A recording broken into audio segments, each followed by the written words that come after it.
Hey everybody, been a while since I posted a video. I wanted to do this one today specifically because today is the 50th anniversary of the release of these guys and their fourth album. Technically speaking, an untitled record, commonly known as Led Zeppelin 4, but also known as all kinds of other things. So we're going to dive right into it.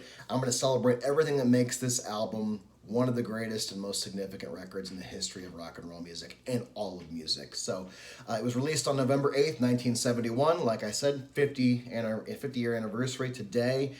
Produced by lead guitarist and mastermind of the band, Jimmy Page. And it is a landmark of recording. Absolutely. You think about where music was even 5 years prior to 1971. In 1966, you think about Beach Boys releasing Pet Sounds. You think about Revolver from the Beatles. You think about Mamas and the Papas being huge, the Byrds being big, and then you think about just 5 years later, the sound of this record, Led Zeppelin 4, and how enormous it is. Well, I'm going to get into all the reasons why it is and what makes it so brilliant. So there's an interesting dynamic here at play with an album that's as well known and universally loved and accepted as Led Zeppelin 4, and is that it now seems almost like we take it for granted. I myself find, especially the two opening cuts, Black Dog and Rock and Roll, they've been played so heavily on classic rock radio my whole life, I take those songs for granted. And I noticed, especially with the last decade or so, all of the claims of plagiarism, and Page and Plant have gone on record admitting their faults and not giving credit where credit was due for songs that they riffed off of. I've noticed this has created a trend of some hatred towards the legendary monolithic band that is Led Zeppelin, one of the greatest bands of all time. And I don't think that's up for debate. Now, whether you like them personally, okay, that's all right. Some people don't like the sound of Robert Plant's voice. Some people just don't like it compared to, say, something like Black Sabbath, the other side of the early hard rock or metal movement in the late 60s and early 70s. That's fine. But don't tell me they're not one of the most important and greatest bands of all time. You're just wrong. So let's talk about Led Zeppelin 4 and what makes it great. What makes it great, where do I begin?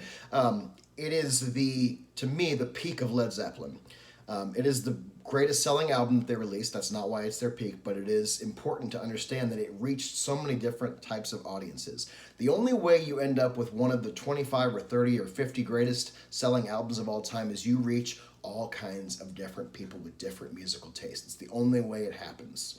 It's the only way Thriller reached the masses, because black, white, everybody was buying that album. Younger people, older people, middle-aged people, everybody in between, men, women. Universally loved records. They have to have a huge reach. And this album appeals to a lot of different types of music listeners. It appeals to the people who just want that straight ahead, Led Zeppelin 1 and 2 sound of the hard, heavy blues. That is the foundation, especially those two aforementioned opening tracks, Black Dog and Rock and Roll, and some others later on, but I'll get to that. It also has the folkier, softer side of Led Zeppelin. If you really dug Led Zeppelin 3 at the time, then you were veering towards Going to California and the Battle of Evermore, and some other ones. We'll get into that. It appeals to people that like the groove Led Zeppelin. So you have Misty Mountain Hop and you have Four Sticks. Those are very groovy, funky songs for Led Zeppelin. John Bonham definitely laid down some heavy funk grooves in those days. So it has those. And then, of course, above and beyond, it has the epic, huge powerhouse songs, bookending side A and side B. Stairway to Heaven, of course, arguably the signature song, arguably the greatest song Led Zeppelin ever released. And then When the Levee Breaks, which is technically speaking a cover, a Memphis Minnie blues song, but it's also, you go listen to Memphis Minnie's song and it sounds almost nothing like it except for the lyric and the vocal melody to some extent. So it encapsulates everything that made Zeppelin great. It's experimental without being as abstract as a lot of stuff that came along later. It's bluesy without being submerged in blues.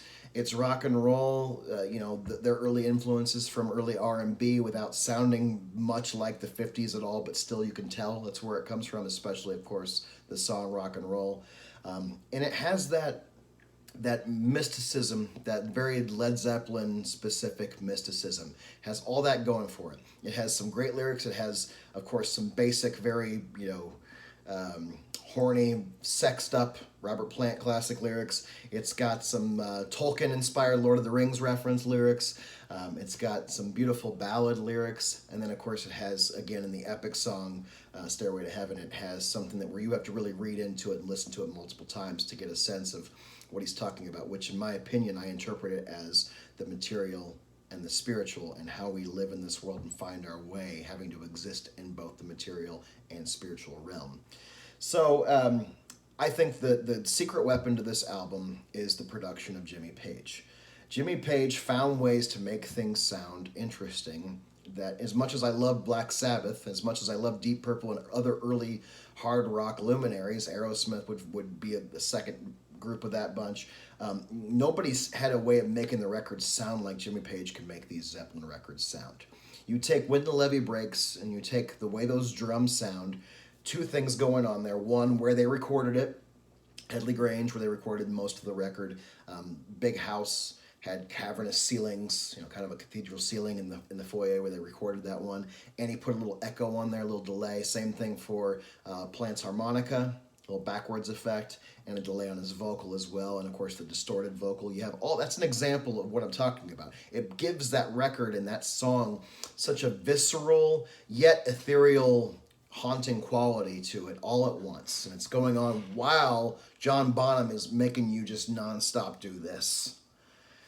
It's been sampled multiple times in hip-hop, John Bonham's beat, but it's Page's production. It's part of why that beat works so well, why it sounds so good, is because that little delay and that little echo brings out a uniqueness that makes it sound both heavier, but also more distant, which gives it a bigger, more epic sound, which is exactly what Led Zeppelin 4 is. Its size. It's such an enormous sounding record. And the songs, of course, have to be there to support it. So that's the good news, is that there's no filler here. It may not be your thing to listen to a song like Going to California. It may not be your thing. Stairway to Heaven's been played to death, supposedly the most played song in the history of modern radio. It doesn't matter. These songs are empirically good on paper and in your ears. That's what makes this record work, is the production and then the quality of the songs. I think each band member was at their peak of their entire time in the band. Even though I think there are peaks earlier on and later on, Heartbreaker comes to mind, Ramble On comes to mind, Dazed and Confused, and then later on, Kashmir, Achilles' Last Stand. A lot of these songs come to mind, but to me, this is the apex because it's everything coming together and the best batch of songs all at once. And each of the four members are absolutely at the peak of their game. You got the other secret weapon besides Page's production is John Paul Jones as a human being and as an entity and as a musical genius. That opening foreboding electric piano lick on Misty Mountain Hop, it's funky, and yet it's also still got that, we're out in the English wilderness and it's the old days and there might be some witches and who knows what else out here, some dwarves or some hobbits looking to return a magical ring. There's all that going on, that sense of that, just from the sound of those three notes and repetition and the way Jones plays them. And then, of course, he's always holding it down on the low end with his bass playing the whole record. You have Jimmy Page's lead guitar as well as his rhythm guitar. I think he played better solos both before and after this record, but the encapsulation of what he's doing, he's serving the song at its highest level here on each song. Black Dog, of course, has a ripping solo. Rock and Roll has a ripping solo. Those songs are known for them. Misty Mountain Hop, of course, similar thing. But it's little things like listen to after the end of the first verse and chorus of When the Levee Breaks, when it does the guitar breakdown, and then the slide comes back in over it. Listen to the tone and the sound of that guitar. That is the peak of his game. He played much trickier and more complicated licks and riffs and solos than that, but it's the tonal quality that matches why that song sounds so big, and that's why Jimmy Page was, and always will be one of the great geniuses in rock and roll history. You have John Bonham, I would argue his peak drumming performance. Again, the size and the sound, hugeness of his drums on every song he plays on. There's a couple he doesn't play on, but every song he plays on, the fact that the opening cymbal crashing of rock and roll was an accident because he was frustrated trying to record Four Sticks and started doing a Little Richard song that they used to vamp on, and it turned into one of the most iconic, instantly recognizable drum sounds of all time. And I don't have to tell you about the funkiness of Four Sticks. Four Sticks is probably the least liked or least known song on the album, and it's called Four Sticks because he used 4 drumsticks to record that funky beat, and it has 2 different time signatures, and that's why he got frustrated trying to figure it out. But you go back and listen, you wouldn't know it because Bonzo was a genius. And you listen to his funk, and you listen to his just inherent sense of time, and then all the little things. Listen to it with headphones, all the little things that John Bonham does. Sometimes it just sounds like a straight ahead, huge sound, big bass drum, big snare, and you listen closely and you hear little hi-hat stuff, little tom work going on. It's incredible. And then you have Robert Plant. Robert Plant would sing certain songs better than this, but again, across the board, track 1 through 8, I don't think you'll find a better collection of Robert Plant singing. I still get chills in certain moments. Of course, there's When the Owls Cry in the Night on Four Sticks. There is almost the entirety of the Battle of Evermore, which featured Sandy Denny from Fairport Convention. Or am I getting that right? I always forget. I'm not too familiar with them. Yeah, Fairport Convention. So she was a guest on that song. She's the one who sings the counterpart, but his vocals on that. His high-pitched rock and roll vocals, I mean, everything. And then Stairway to Heaven, as much as it's been played out and people are tired of the song, I hadn't listened to it in a while until I did my deep dive on this starting a couple weeks back, and I've listened to it about 6 times all the way through since then. And Stairway to Heaven is a masterpiece in every sense of the word. There's a reason why it's the most played song in radio history. There's a reason why people hold it as the pinnacle of rock and roll music. Some people say it's the greatest song ever recorded. Even if you don't like it, I mean, there's a reason why, and it's nothing had ever been done quite like it, where it has no true sense of verse and chorus and bridge and all that. The whole thing is it's a through-line song, so it doesn't really return. It has some repetitive sections, but the sections themselves never repeat. And then the mixture of the way the band performs, and then, for my money, that final, whatever you want to call it, verse of And As We Wind On Down the Road from Robert Plant may be his greatest vocal moment ever. And that's really saying something if you listen to a lot of Zeppelin. You know what I mean? It's just absolutely incredible to have that high of a pitch going on and still have so much power and fullness and strength to the vocal all at once. You have to be one hell of a singer to do how heavy the band is, to do that justice and still come out on top above it all without it losing a thing, without it sounding thin, especially when the voice, like I said, is so high-pitched. It's absolutely incredible. This album means so much to me. I've heard it since I was in the womb, and I'll listen to it until the day I die. Running it back, like I said, it's been a while since I'd listened to it all the way through, and it feels fresh, it feels new.